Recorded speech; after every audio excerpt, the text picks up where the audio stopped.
So how does this story even start?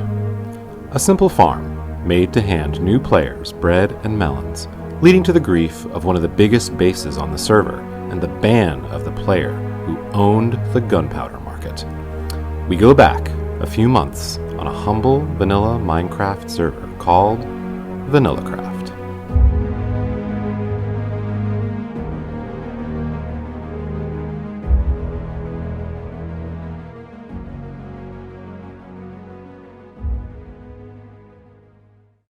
During the coronavirus pandemic, VanillaCraft had a heightened players, with the server being maxed out constantly all summer. In this mess, Creamforce is one of the many players who will join for the summer. Nobody knew it, but he was a dedicated Minecraft player who put efficiency above all else. Along with Creamforce are his friends, Dragon Friendly and Divine Smooth. Creamforce was becoming a server regular over the days, and with his love for auto farms, would sometimes lag the server to hell, causing chaos.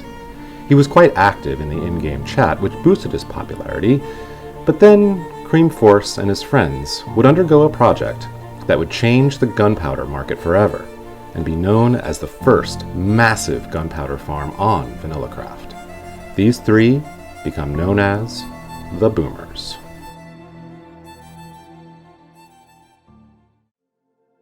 Somewhere else on the server, very late at night, player Tynominally, an older player from the rest, starts placing blocks to build a farm. The only players near spawn are Tynominally and player 2Atomic. 2Atomic aimlessly roams spawn out of late night boredom. Both do not know that Tynominaly's late night boredom of building a nice farm to help fresh players get food will turn into something more. A group named, quite ironically, the Secret Society, also known as TSS, gained popularity during the coronavirus pandemic, led by a player named Rebecca. At the time, the group's most active and known players were Rebecca, Adam Erickson, 2Atomic, Bass Drummer, Ducky Sorcery, and Big Bag o' Weed. Another group named Lumen was already quite popular as well. Their most well-known leader was a player named MN Murphy. TSS and Lumen were very good allies. Many TSS members would visit Lumen bases, and many Lumen members would visit TSS bases. Lumen City and Isbugt were the two biggest and most popular bases on the server. They had the biggest farms and the nicest builds. TSS and Lumen set a happy tone for the server, but when you have everything, some people will want to take it.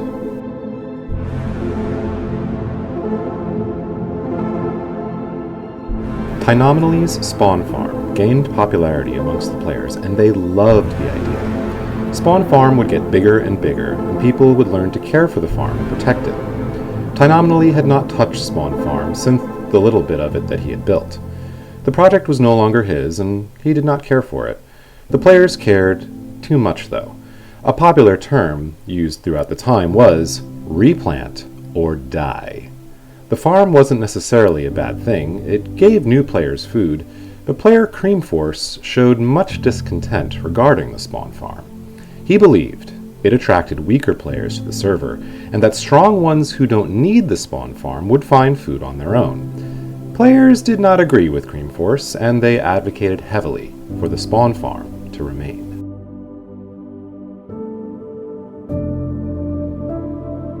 In Lumen, player XLEOC would become one of the several leaders in the group. His first recruit was a player named Nyaika. XLEOC would form a friendship with this player, as they would often speak in voice chats and build together at Lumen towns. Because TSS and Lumen were just close allies, they built a joint outpost called Fort Echelon. It was not far from spawn, but it was a nice underground base. Vini Stronda, 2Atomic, XLEOC, and Nyaika were the last ones on, and slowly they all log out. The next day, Fort Echelon is griefed. It was only about 20k from spawn, but they did not expect it so early. Something was up. Players Rebecca and N Carmelo 30 suspected that Enkya was a leak because they woke up the next morning to signs saying Tynominally and Miss Prism had griefed Fort Echelon. Tensions had grown higher with Creamforce and the spawn farm community. Green Force had threatened to blow it down to bedrock. This was a serious threat because at the moment, Cream Force sold boxes of gunpowder and had the biggest gunpowder farm on the entire server. If he wanted to, well, he had the resources for it. Tensions rose over the last couple days because of that threat. Everybody was on the lookout and scared for the farm. The precious spawn farm could not go. Until...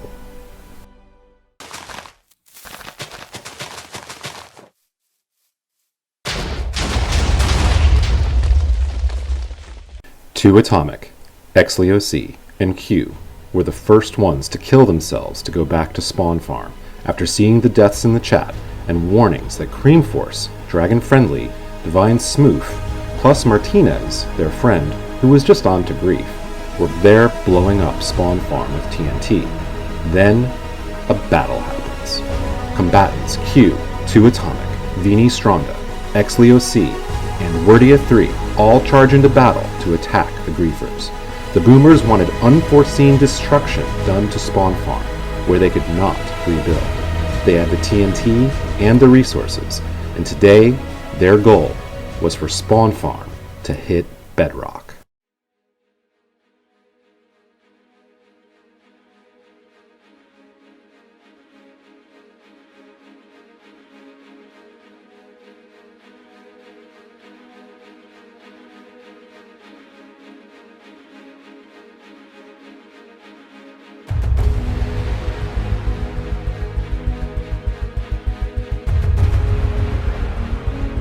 Two Atomic pulls out an end crystal and uses it to kill Divine Smooth in the midst of the battle. Atomic quickly goes through the loot and sees he has acquired a sword and a helmet from him. Q sees Dragon Friendly standing in front of him while griefing, and he notices how he is one block above him, so Q goes for the end crystal and kills Dragon Friendly.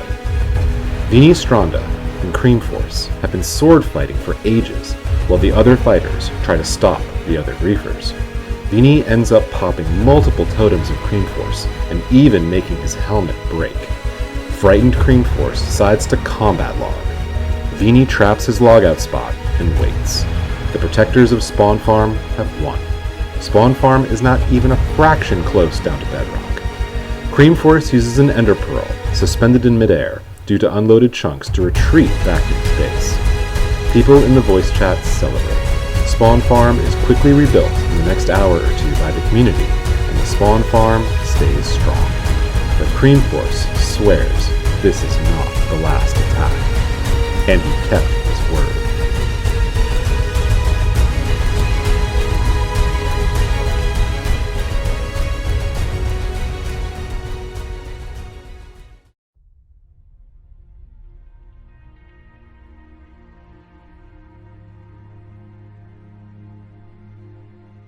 Rebecca and Encarmilo 30 were pretty sketched out by Nyaika after the Fort Echelon grief, but there was not much proof to be had. Despite this, XLEOC puts up a vote for Nyaika to be invited to their middle town, Titalia, and they are accepted. Later in a call, Rebecca, 2 Atomic, and XLEOC are talking, while Rebecca does a name MC dig on Nyaika. It is revealed that Nyaika and one of Miss Prism's alts have had the same skin in the past. Rebecca and Leo also do more digging to find out Mountain Mildew and Aleki are also alternate accounts of the same person, Miss Prism and Nyaika. Rebecca, 2 Atomic, XLEOC, and 3 of which have grown close through the base construction of Lagome, devised a plan before Nyaika was to log on for the day. They subtly try to warn everyone to evacuate valuables before Nyaika is on, so they can reveal the knowledge they know. Nyaika and Tynominally's plan was to inside all the way to Lumen City, one of the most sought-out bases on the server, and they were close, too. Nyaika logs in, and 2 Atomic crystals them and kills them. They were all in voice chat, and Nyaika knows the jig is up, so they leave. Titalia is a sad sight to go, but it is griefed by the base members, so griefers would not get the satisfaction themselves.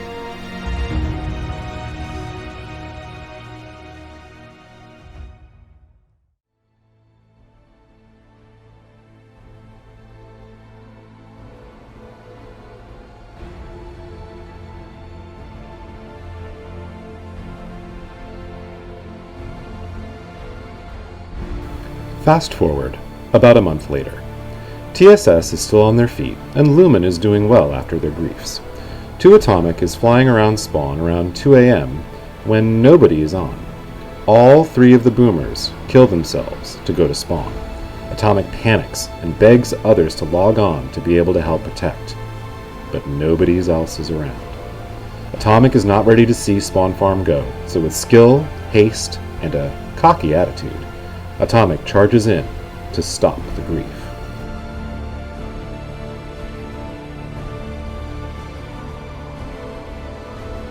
A battle occurs at bedrock level where once again Cream Force, Dragon Friendly, Divine Smooth, and Martinez are all attacking Atomic. Atomic ends up end crystalling all of them and kills them. Atomic celebrates screaming. Yeah, Atomic sure is a force to be reckoned with, but he isn't a god. Cream Force and Dragon Friendly all come back with extra gear from their ender chests and slaughter Atomic. There is nothing Atomic can do. He watches as Spawn Farm is blown to bedrock and gone.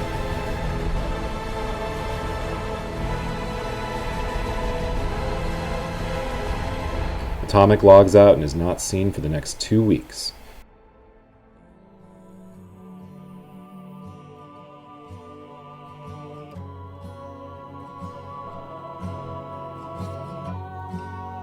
But there is something in the back of Atomic's mind.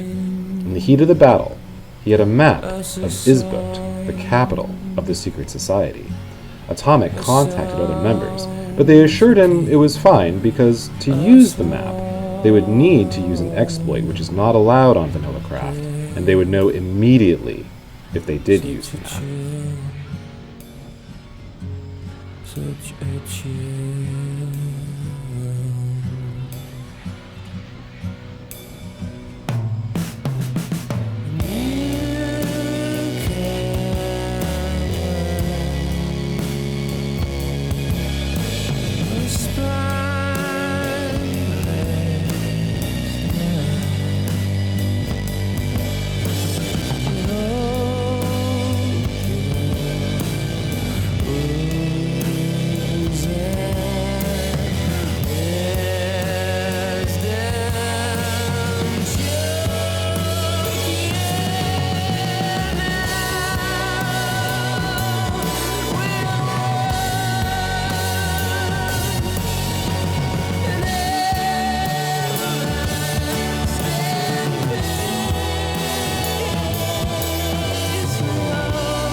That you choke.